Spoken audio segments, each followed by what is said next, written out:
देवाधिदेव 1008 मूल नायक अतिशयकारी श्री चंद्रप्रभ भगवान की। देवाधिदेव 1008 चिंतामणि श्री पार्श्वनाथ भगवान की। मांगी तुंगी से मोक्ष पधारे श्री राम आदि भगवान की। आचार्य भगवान श्री रविशेन स्वामी की। परम पूज्य अभीक्ष्ण ज्ञानोपयोगी आचार्य भगवान गुरुवर श्री वसुनंदी जी मुनिराज की। सिद्धि नमो अरिहन्ते नमो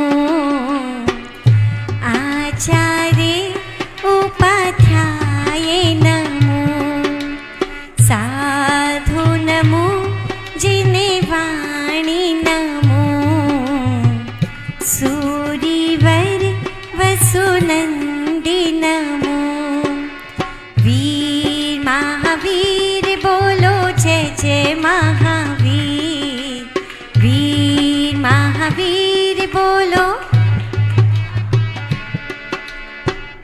लव और कुश यानी अनंग लवण और मदनांकुश कई देश जीत करके कई कन्याओं को प्राप्त कर लौट आए पौंडरीकपुर में अपने मामा वज्रजंग के यहाँ, जहाँ पर उनका पालन पोषण हुआ।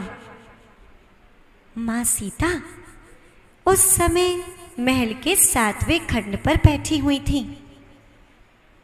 अपने पुत्रों को आता देख वो भी विजयी होकर, तब तो उनके हर्ष का कहना ही क्या था। और तभी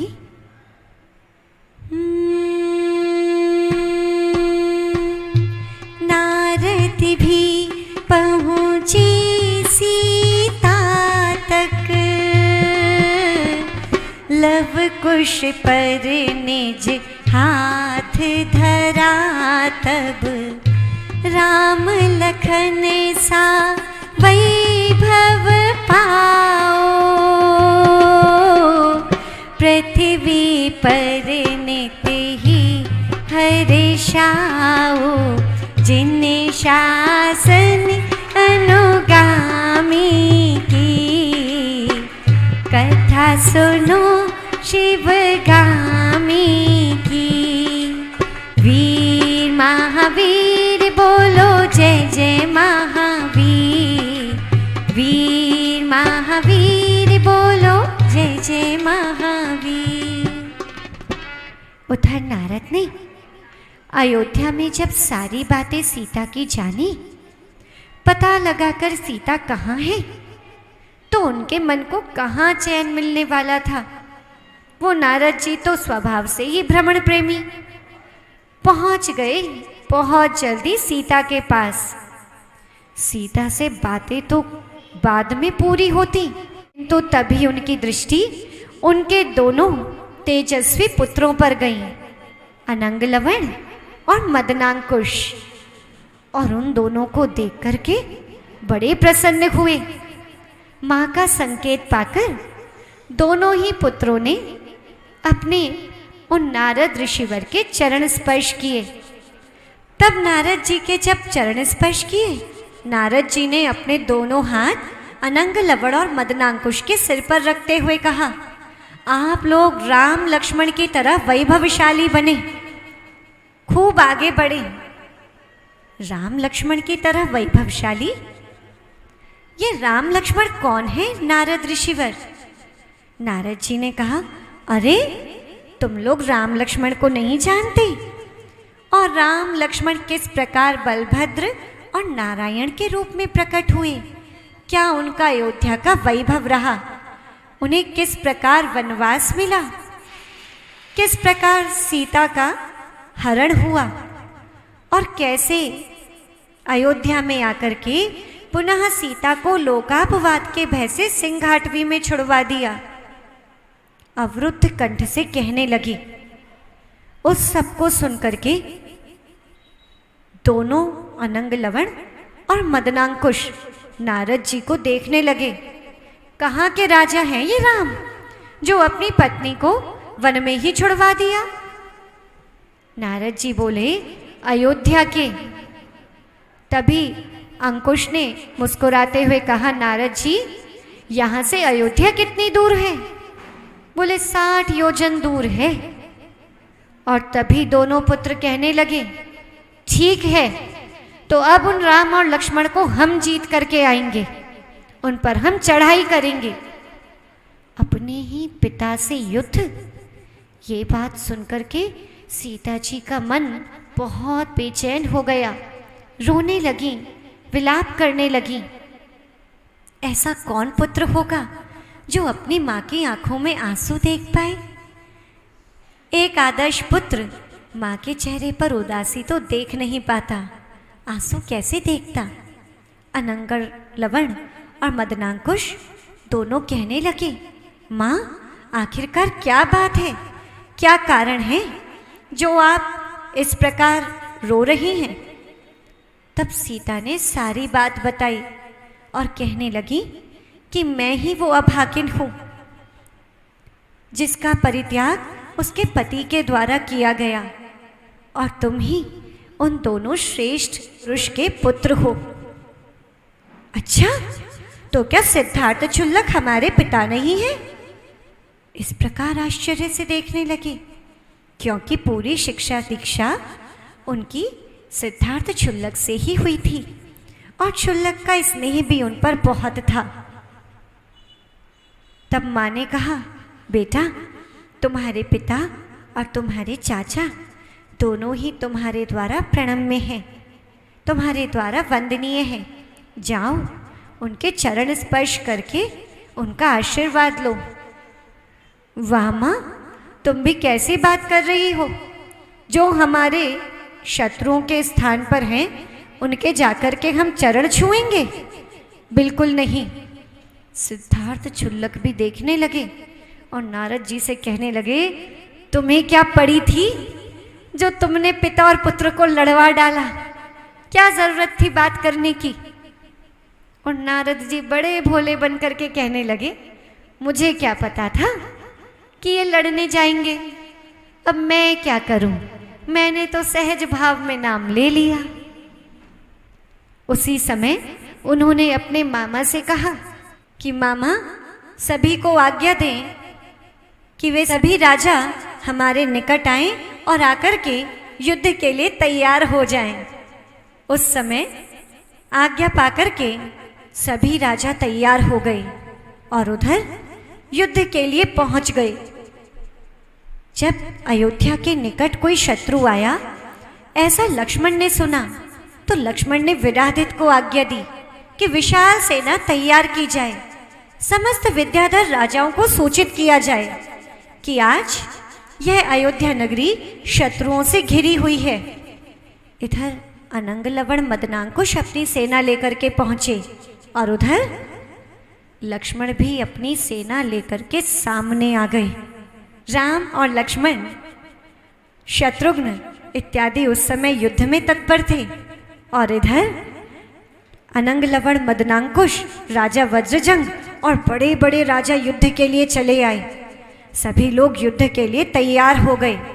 हनुमान, सुग्रीव, अन्य राजा भी वहां पर उस समय खड़े हुए थे, किंतु इनकी शक्ति कहाँ और अनंग लवण मदनांकुश की शक्ति कहाँ? उधर सीता का तो रो रो कर बुरा हाल था, पता नहीं क्या चल रहा होगा।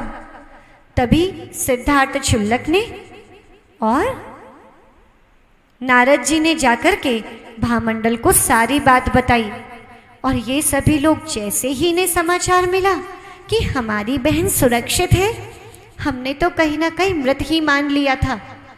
भामंडल अपने माता पिता को लेकर के पहुंच गए पौंडरीकपुर। सीता से जैसे ही मिले, सीता अपने भाई को देखकर जोर जोर से रोने लगी, अपने माता पिता के साथ शोक करने लगी। तभी उसे सांत्वना दी और सांत्वना देकर के पुनः कहा कि तुम्हें इस प्रकार घबराने की जरूरत नहीं है, चलो हम तुम्हें वहीं लेकर के चलते हैं जहां पर वो सभी लोग युद्ध के लिए उपस्थित हैं। अनंग लवण और मदनांकुश का इधर राम लक्ष्मण के साथ युद्ध प्रारंभ हो गया और तब हनुमान और अन्य विद्याधर राजा भी उनसे लड़ने के लिए तैयार थे कि तभी वैदेही सुत जाने के सब ही जाए मिले लव कुश से तब ही युद्ध राम लखन विस्मित होवे दूजे बल नारायण वो है जिन शासन अनुगामी की कथा सुनो शिवगामी की। वीर महावीर बोलो जय जय महावीर, वीर महावीर बोलो। हनुमान को जैसे ही ज्ञात हुआ कि अनंग लवण और मदनांकुश राम जी के पुत्र ही हैं, तो हनुमान जी तो युद्ध से तभी अलग हो गए। उन्हें तो बीच में पड़ना ही नहीं था। और तो और अन्य विद्याधर राजाओं के कानों में भी यह बात धीमे धीमे खिसका दी और उन्हें भी उस युद्ध से शिथिल कर दिया। यानी सारे विद्याधर राजा उस समय राम का पक्ष छोड़ करके उदासीन होकर खड़े हो गए, या यूं कहें कि विशेषकर लव कुश के पक्ष में जाकर के मिल गए। इधर अनंग लवण राम के समक्ष खड़ा हुआ और मदनांकुश लक्ष्मण के समक्ष खड़ा हुआ। अनंग लवण और राम का युद्ध प्रारंभ हुआ। अनंग लवण शास्त्र और शस्त्र दोनों विद्याओं में बड़ा कुशल था। उसने ऐसा तीर चलाया कि राम जी के रथ की पहले तो ध्वजा ही काट दी और उसके बाद उनके हाथ का धनुष तोड़ दिया। इतनी देर में दूसरा धनुष उठा थे, वो भी तोड़ दिया और उन्हें रथ रहित कर दिया। राम आश्चर्य से देखने लगे कि इन्होंने मुझे रथ रहित कर दिया। ये छोटे छोटे बालक, और क्रोध से अपने और शस्त्रों के साथ वो सामने आए। अनंग लवण तो ये सोचकर युद्ध कर रहा था कि ये पिता हैं, किंतु रामचंद्र जी को तो ये ज्ञात नहीं था कि ये मेरे पुत्र हैं। अनंग लवण तो फिर भी बचाव ही कर रहा था, किंतु रामचंद्र जी के भयानक भयानक शस्त्र उस ओर आ रहे थे। ऊपर आकाश में खड़े होकर विमान में सीता, भामंडल, उनके माता पिता इस युद्ध के दृश्य को देख रहे थे। राम को, लक्ष्मण को कोई हानि ना हो, बस ऐसी ही भावना सीता भा रही थी, किंतु हानि पुत्रों को भी ना हो। वह माँ, वह तो दोनों ओर से फंस ही गई थी। यदि अनंग लवण मदनांकुश को कुछ होता है तो भी हार सीता की, और राम लक्ष्मण को कुछ होता है तो भी हार सीता की। वह तो बड़ी विहल हो रही थी और इधर युद्ध बड़ा विकट होता चला रहा था। राम ने धनुष उठा करके अपने सेनापति कृतांतवक्त्र से कहा, चलो जल्दी रथ लेकर के उस शत्रु की ओर बढ़ो, क्यों अलसा रहे हो? कृतांतवक्त्र ने कहा, क्या बताऊं राजन, पता नहीं शरीर कैसे शिथिलता को प्राप्त हो रहा है। मेरा रथ इस प्रकार काम ही नहीं कर रहा, मेरी बुद्धि काम नहीं कर रही। रामचंद्र जी कहने लगे, तुम्हें शिथिलता, किंतु शिथिलता तो मुझे हो रही है। पता नहीं मेरे अस्त्र शस्त्र वैसे काम क्यों नहीं कर रहे जैसे हमेशा काम करते हैं। मेरा मुसल रत्न कार्यहीन हो गया है, मेरा हल भी निष्फल हो गया है, मेरा धनुष भी शिथिल हो गया है। क्या करूं? बाण, ये दिव्य बाण इन पर काम ही नहीं कर रहे। तभी उधर मदनांकुश और लक्ष्मण के बीच भी बड़ा गहरा युद्ध चल रहा था। देखते ही देखते मदनांकुश ने लक्ष्मण को घायल कर दिया। लक्ष्मण घायल हुए तो विराधित जो उनके रथ का सारथी था, उन्होंने लक्ष्मण का रथ मोड़ लिया और मोड़ करके सीधे युद्ध को पीठ दिखाकर भागने लगे।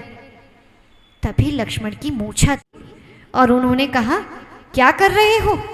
क्या क्षत्रिय कभी युद्ध से पीठ दिखाकर भागते हैं?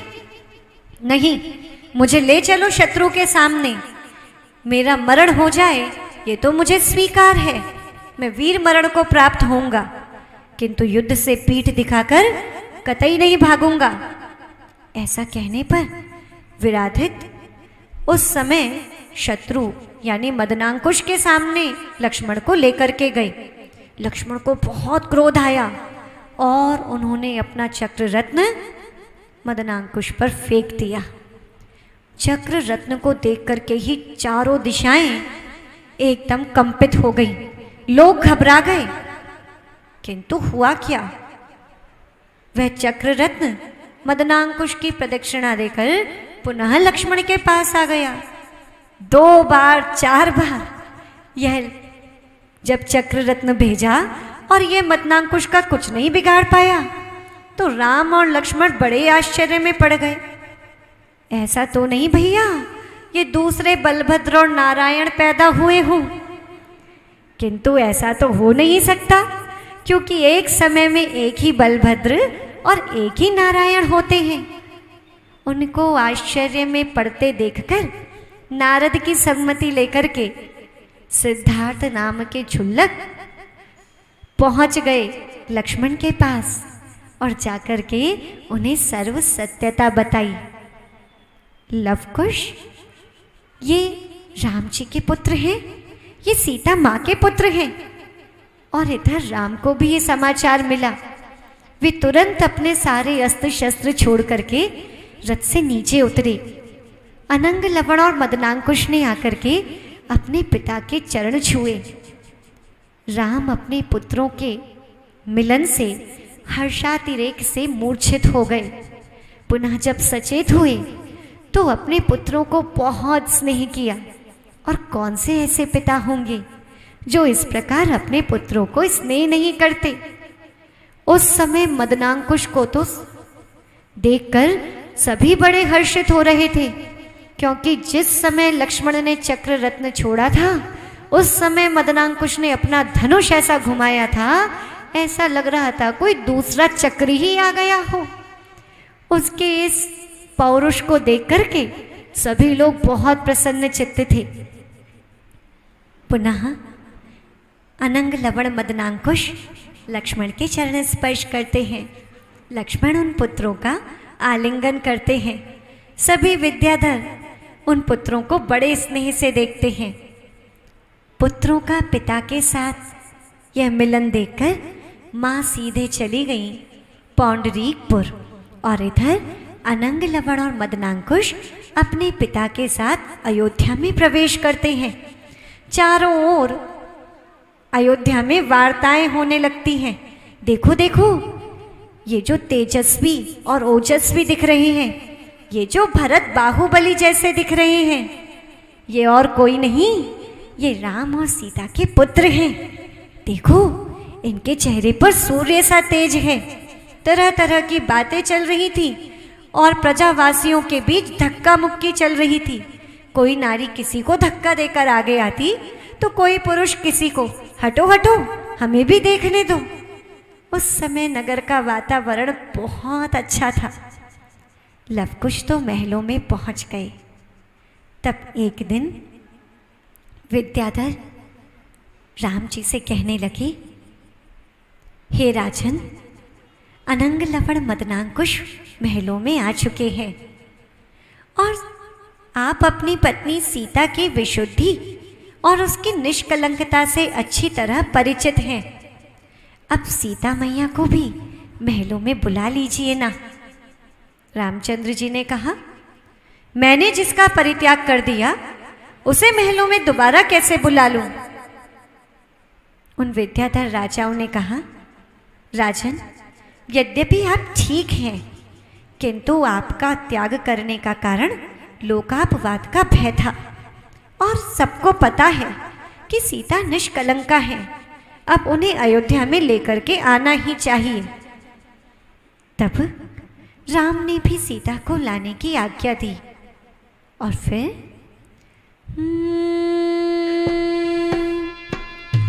विद्याधर पहुँची सीतापद,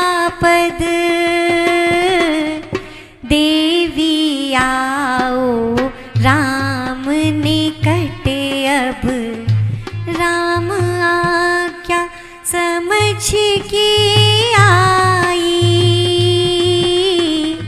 सालों बाद शीलवती भाई, जिन्ने शासन अनुगामी की, कथा सुनो शिवगामी की।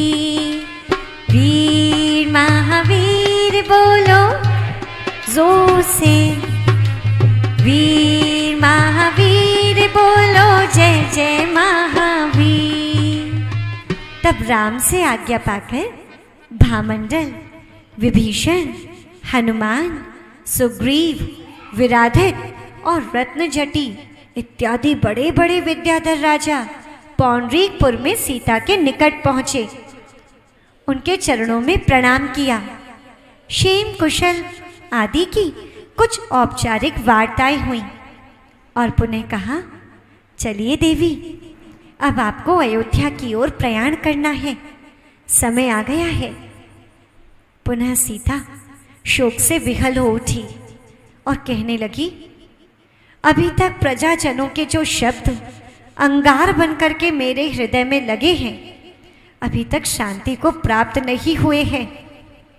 मैं कैसे जाऊं अयोध्या? उन विद्याधर राजाओं ने कहा, हे देवी, अब आप शोक छोड़िए, अब शोक का समय बीत चुका है। देखिए, रामचंद्र जी ने आपके लिए पुष्पक विमान भेजा है। आइए, अयोध्या आपका इंतजार कर रही है। राम की आज्ञा सुनकर के, अपने मन को संभाल करके, हर्ष, शोक, भय इत्यादि परिणामों से युक्त सीता पुष्पक विमान में आरूढ़ हो गई। उस समय सूर्य अस्ताचल की ओर हुआ। तब सीता जाकर के महेंद्रोदय उद्यान में रुक गई और इधर जब सूर्य उदय हुआ तो सुबह सुबह अयोध्या की सभा में प्रवेश हुआ। अयोध्या की सभा में जैसे ही उनका आगमन हुआ, लक्ष्मण बड़े घबरा करके खड़े हुए और माता सीता को उन्होंने अर्घ अर्पित किया। अन्य विद्याधर राजा जो वहां उपस्थित थे, उन्होंने भी हड़बड़ाकर प्रणाम किया, किंतु राम के चेहरे के भाव कुछ सही नहीं दिख रहे थे और सीता उन भावों को तुरंत भाप गई। सोचने लगी, क्या मैं गलत अयोध्या में आ गई? किंतु बुलवाया भी तो इन्होंने ही है, मेरी क्या गलती है? सीता उस समय राजसभा में खड़ी हुई थी और राम ने कहा, निर्लज्जा, मैंने तुम्हें इस राज्यसभा से, इस अयोध्या नगरी से हमेशा के लिए निकाल दिया था। मैंने तुम्हारा परित्याग किया था। तुम्हें यहाँ आने में दोबारा लज्जा नहीं आई? इस प्रकार हृदय भेदी शब्दों को सुनकर के सीता कहने लगी, हे स्वामी, कितने निष्ठुर हो आप। पहले तो मुझे बिना गलती के ही इस अयोध्या से निकाल दिया, मेरा परित्याग कर दिया, मुझे सिंघाट भी छुड़वा दिया। यदि परित्याग भी करना था तो मुझे आर्यकाओं के समूह में छोड़ आते, कम से कम मैं सुरक्षित तो होती, किंतु आपने तो कुछ विचार ही नहीं किया। इन शब्दों को राम ने सुना और कहने लगे, हे विशुद्धे, हे देवी, यद्यपि मैं जानता हूं कि तुम्हारे शील में कोई दोष नहीं, तुम सती हो, शीलवंता हो, किंतु इन लोगों को मैं कैसे विश्वास दिलाऊं? उस लोकापवाद को भी तो दूर करना था। सीता कहने लगी, स्वामी, आप बताएं, इस लोकापवाद को दूर करने के लिए मैं क्या करूं? मैं कालकूट विष खा लूं या अग्नि में प्रवेश कर जाऊं या फिर तुला पर चढ़ जाऊं, आप जैसा कहें। राम कुछ समय रुके और पुनः कहा, ठीक है, अग्नि में प्रवेश करो। इतनी बात सुनकर के पूरी सभा में हाहाकार मच गया। अग्नि में प्रवेश? ये राजा क्या कह रहे हैं? ऐसा कैसे संभव हो सकता है?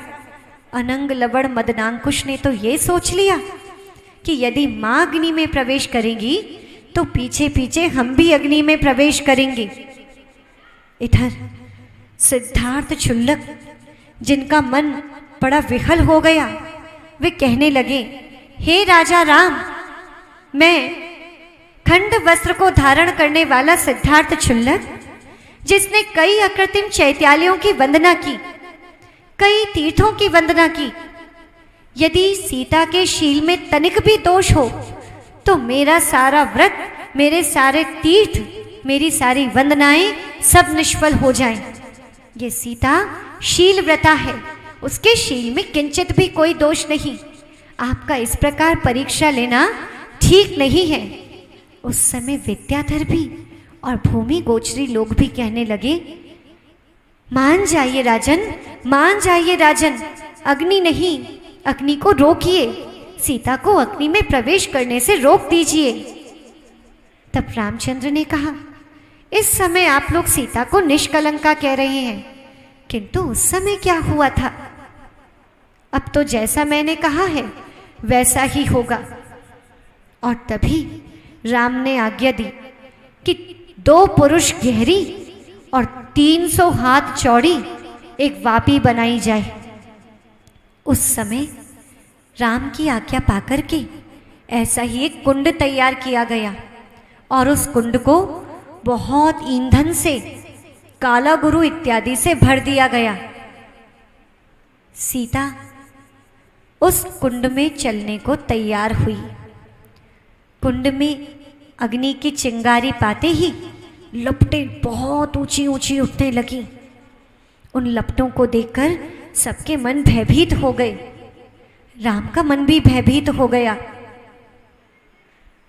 और तब मन में विचार करने लगे, अरे अब तो जो सीता को अग्नि में प्रवेश करने से रोक रहे थे वो सिद्धार्थ क्षुल्लक भी चुपचाप बैठे हैं, अब तो ये भी कह रहे। और अग्नि प्रज्वलित के बाद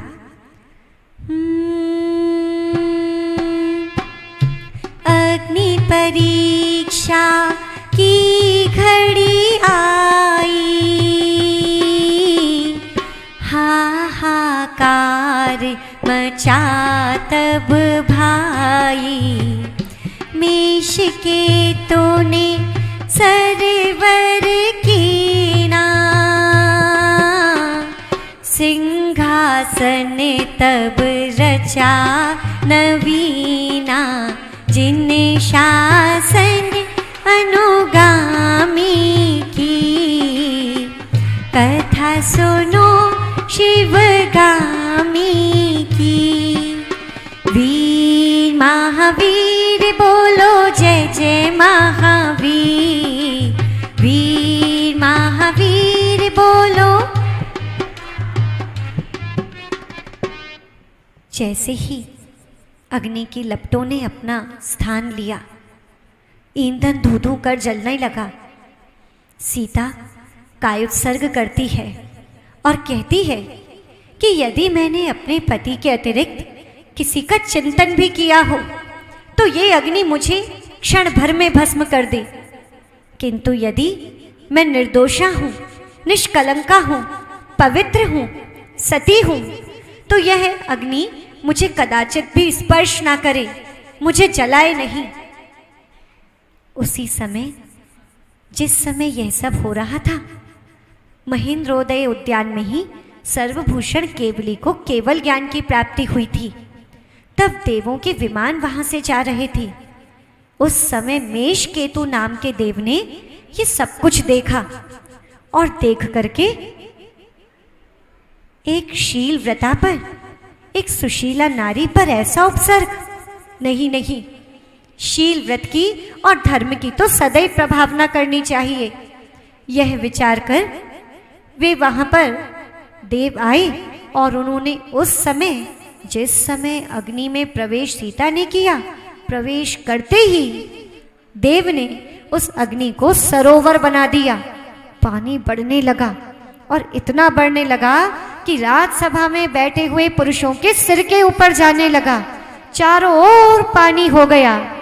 उस समय वहां पर अग्नि का कोई नाम निशान नहीं था, अग्नि की कोई चिंगारी नहीं थी। ये शील व्रत की महिमा थी, जिसको देख करके सब लोग पहले तो हर्षित हो रहे थे।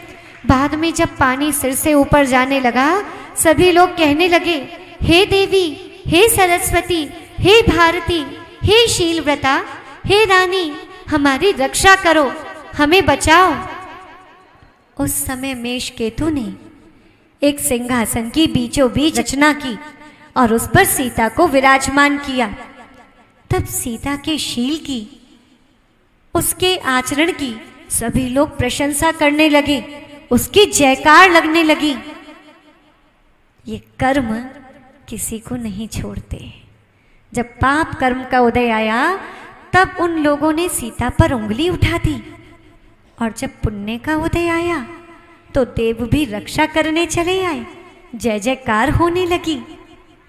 उस समय राम भी सीता के निकट पहुंचे और कहने लगे, हे साध्वी, मुझे क्षमा करो। यद्यपि मैं जानता था, फिर भी मैंने तुम्हारे साथ बहुत बुरा व्यवहार किया।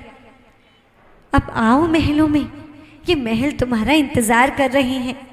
पुष्पक विमान में बैठकर मेरे साथ वंदना करो, पृथ्वी का भ्रमण करो, अर्धासन स्वीकार करो। सीता ने कहा कि आप क्यों क्षमा मांगते हैं देव? आपकी कहाँ गलती है? ये तो मेरे ही कर्म का उदय था। जब मेरे ही पाप कर्म का उदय हो तो फिर तो रक्षक भी भक्षक बन सकता है। यदि पुण्य का उदय हो तो भक्षक भी रक्षक बन जाता है। और मैंने प्रतिज्ञा ली थी, यदि अग्नि प्रवेश कर मैं जीवित रही तो मैं आर्य का दीक्षा लेकर के अपने जीवन को सफल करूंगी। मैंने संसार में सब कुछ देख लिया। इस संसार में कोई किसी का नहीं है। अपने अपने पुण्य और पाप से व्यक्ति सब कुछ भोगता है। सीता की दृढ़ प्रतिज्ञा सुन राम मूर्छित हो गए। जब तक राम मूर्छित हुए तब तक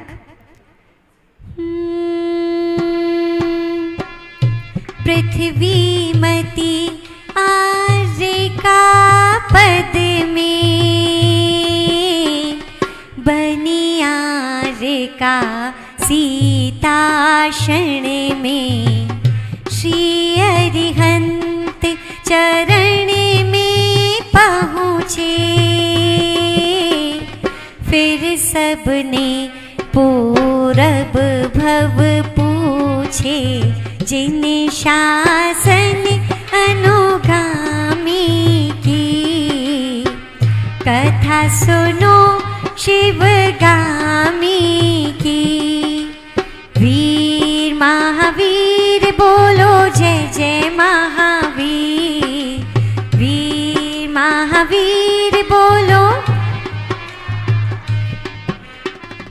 उतने में ही सीता ने समस्त मोह के बंधनों को तोड़ करके पृथ्वीमती आर्यका के पद में जाकर के आर्यका दीक्षा स्वीकार कर ली। केश लोच करना, राजसी वस्त्रों का त्याग करना, पुत्र इत्यादि सभी से मोह का त्याग करना, वास्तविकता का भान हुआ तो सब कुछ सहजता में हो गया। पुनः आर्यका दीक्षा ली। इधर राम की मूर्छा दूर हुई। तब वे शीघ्र रथ पर सवार होकर के सीता को वापस लाने के लिए देवों को ललकारते हुए पहुंचे कि क्या जरूरत थी ऐसा अतिशय प्रकट करने की। चाहे सीता ने बाल ही क्यों ना उखाड़ लिए हों, किंतु मेरी सीता को मेरे सामने लाकर रखो, वरना मैं तुम देवों को अभी अदेव कर दूंगा। और जब पहुंचे सर्वभूषण केवली के चरणों में, तब जाकर के मन एकदम शांत हो गया और पुनः सीता की भी वंदना की और सब केवली इत्यादि की वंदना की, उनका उपदेश सुना। उपदेश सुनकर के विभीषण ने पूरा भव जानने की इच्छा प्रकट की कि किस प्रकार सीता पर अपवाद लगा, क्यों लगा और सबका क्या संबंध है। कि तभी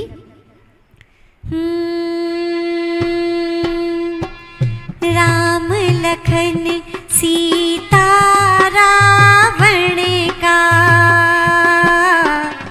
अरु विभीषण भामंडल का है संबंध ये भवो पुराना। जैसा करना वैसा पाना, जिन शासन अनुगामी की कथा सुनो शिवगामी की। वीर महावीर बोलो जय जय महावीर, वीर महावीर बोलो। हम थोड़ा तेज तेज सुनाएंगे, आप थोड़ा धीरे धीरे सुन लेना, ठीक है ना। तो देखिए, यानी हम जल्दी जल्दी सुनाएंगे और आप आराम आराम से सुनिएगा, जिससे पूरी बात समझ में आए। विभीषण ने जब पूर्व पूछे, तब सर्वभूषण केवली ने कहना प्रारंभ किया कि एक बार एक क्षेत्र नगर था। उस एक क्षेत्र नगर में नैदत्त नाम के एक बनिया वणिक रहा करते थे। उन वणिक के दो पुत्र थे, एक धनदत्त और एक वसुदत्त। जो धनदत्त थे ये तो आगे चलकर राम हुए, जो वसुदत्त थे वो आगे चलकर लक्ष्मण हुए। उनका यानी वसुदत्त का यज्ञवली ब्राह्मण एक मित्र था, जो आगे चलकर के तुम विभीषण हुए। वहीं पर एक वणिक पुत्री रहा करती थी, जिसका नाम था गुणवती। वही गुणवती आगे चलकर सीता हुई। उसका एक भाई था जिसका नाम था गुणवान, वो आगे चल कर के, वाह आप लोग भी केवली, भामंडल हुआ। और वहीं पर एक श्रीकांत नाम का वणिक पुत्र था। गुणवती को देने के लिए माँ धन के लालच में आ गई और श्रीकांत को पुत्री देने के लिए तैयार हो गई, जबकि पुत्री का संबंध धनदत्त के साथ तय हो चुका था। वही श्रीकांत आगे चल करके रावण हुआ। यहाँ पर वसुदत्त ने, यानी जो लक्ष्मण का जीव है, उस वसुदत्त ने श्रीकांत को मारा और श्रीकांत ने वसुदत्त को मार डाला। ऐसा करके ये आगे मृग हुए, हाथी, भैंसा, बैल, वानर, चीता, भेड़िया, कृष्ण मृग, इन सब पर्यायों को प्राप्त किया और दोनों एक दूसरे को मारते रहे।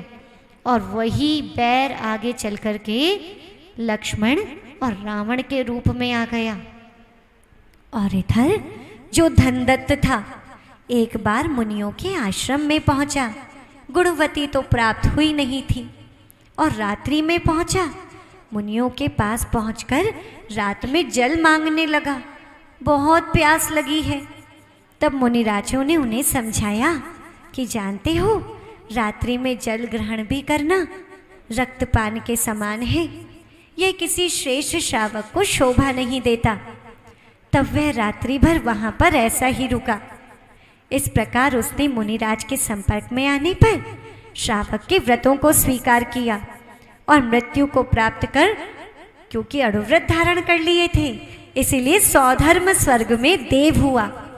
वहां से आकर के वो महापुर नगर में पद्मरुचि हुआ।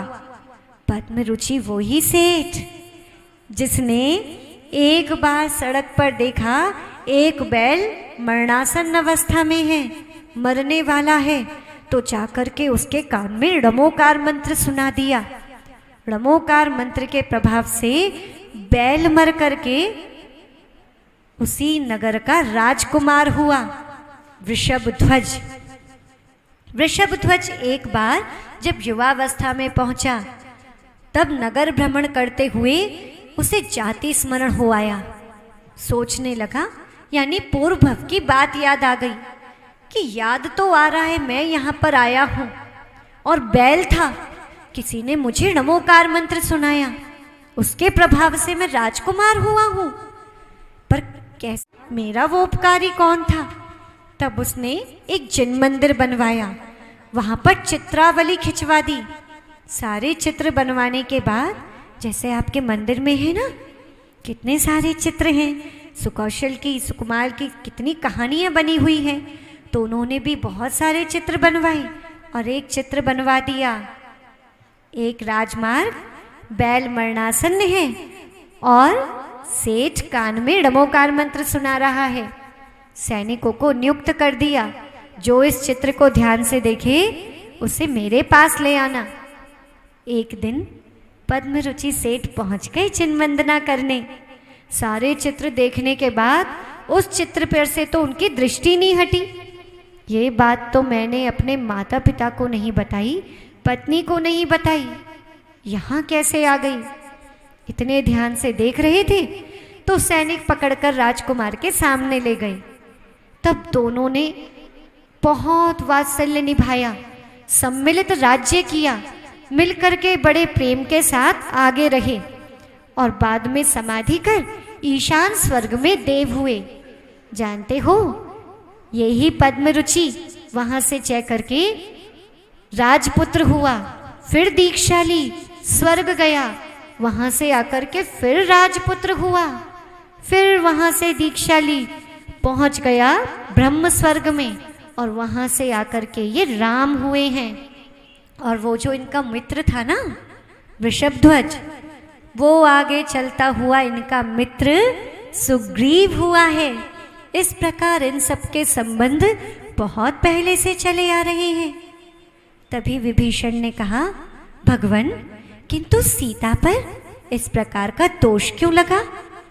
तब उन्होंने बताया कि ये जो गुणवती का नाम आप जानते हैं, जो धनदत्त की पर्याय में जिनसे विवाह होने वाला था, वो गुणवती मिथ्या दृष्टि थी, मुनियों की अवहेलना किया करती थी, निंदा किया करती, जिसके प्रभाव से मृत्यु को प्राप्त कर हथिनी हुई।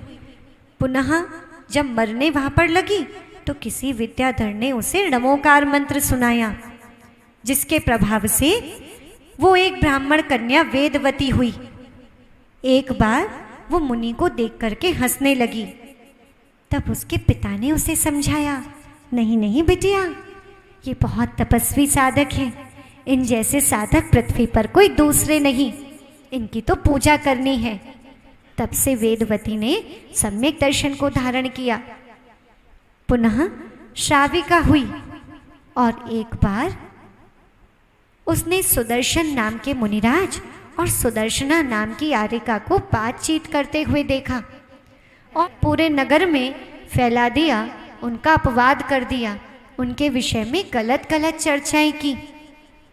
किंतु फिर जब ये सारी चर्चाएं वेदवती ने की तो उस समय नगर के जो रक्षक देव थे, उनकी प्रेरणा से जाकर के उसने सबके सामने कहा, जैसा मैंने मुनिराज और आरिका के विषय में बोला वैसा कुछ नहीं था, मुझे क्षमा कर दो। वे मुनि और आरिका पूर्व में भाई बहन भी थे, गृहस्थ अवस्था के भाई बहनों ने एक साथ दीक्षा ली थी और इस प्रकार उसने एक मुनि आरिका पर दोष लगाया, इसलिए आज सीता के चरित्र पर भी दोष लगा। सीता तो वैसे ही सोच रही थी कि मैंने कौन सा पाप किया था, मैंने रात्रि भोजन किया था, अनछना जल पिया था, किन्हीं मुनिराज की आरिका की अवहेलना की थी, या अशुद्ध अवस्था में धर्म का कार्य किया था, या मैंने सूतक पातक को नहीं माना। किंतु जब उसे यह बात ज्ञात हुई तो उसने भी बहुत पश्चाताप किया और पुनः